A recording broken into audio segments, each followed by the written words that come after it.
మరి కోల్కతాలో జరిగిన సంగతి విషయము మాట్లాడుకోవటానికి కూడా మరి చాలా సిగ్గుచేటుగా ఉంది. మరి ఒక డాక్టర్ చదువుతున్న సెకండ్ ఇయర్ విద్యార్థి, అంటే స్పెషాలిటీ చదువుతున్న సెకండ్ ఇయర్ విద్యార్థి మీద జరిగిన అత్యాచారం విషయము చాలాసార్లు చాలామంది ఈ మధ్యకాలంలో మాట్లాడుతున్నారు.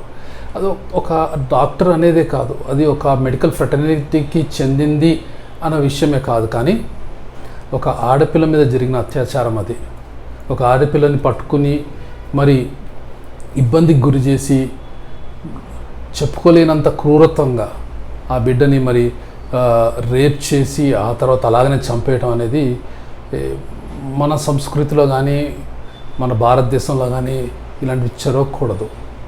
మనకు చిన్నప్పటి నుంచి మనకి పెద్దలు నేర్పింది ఇలాంటి పనులు కాదు, కానీ అప్పటికి కూడా అయితేనే ఉన్నాయి. అంటే ఏంటంటే అర్థము, మనలో ఒక యూనిటీ లేదని అర్థం. మనందరం కలిసి if at all we raise the voice, అందరం కలిసి ఒక గలము ఎత్తి మనము మనల్ని ప్రొటెక్ట్ చేసుకోవాలనే ఉద్దేశంలో మనం కలిగి ఉంటే అవతల వాళ్ళు ఎవరైతే బై ఛాన్స్ ఎవరికన్నా చేసిన వాళ్ళకి మోటివ్స్ ఎన్నో ఉండొచ్చు.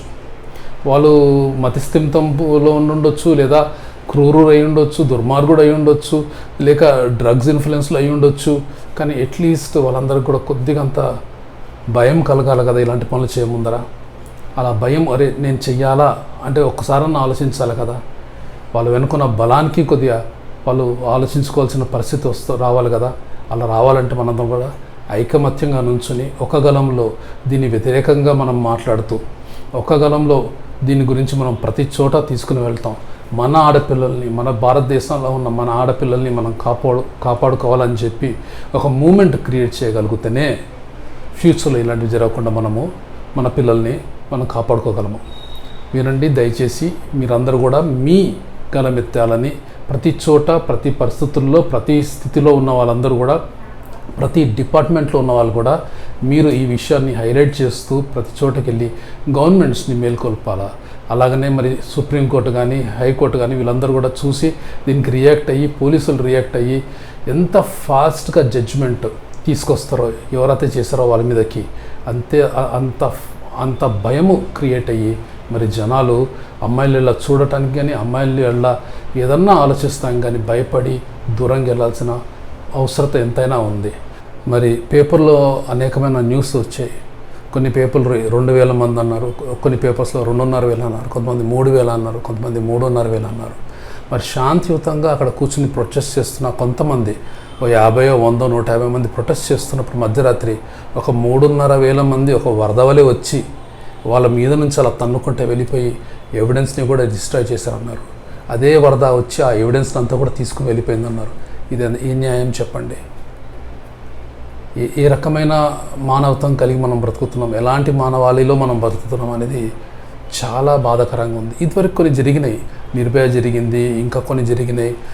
కానీ అక్కడ ఇంత మాబ్ 3,500 మాబ్ రావటము, రేపు ఎవరైతే చేస్తారో వాళ్ళకి తరఫున వాళ్ళు వచ్చేసి అక్కడ ధ్వంసం చేయటం అనేది ఇలాంటివి ఎప్పుడు కని విని ఎరగని స్థితి.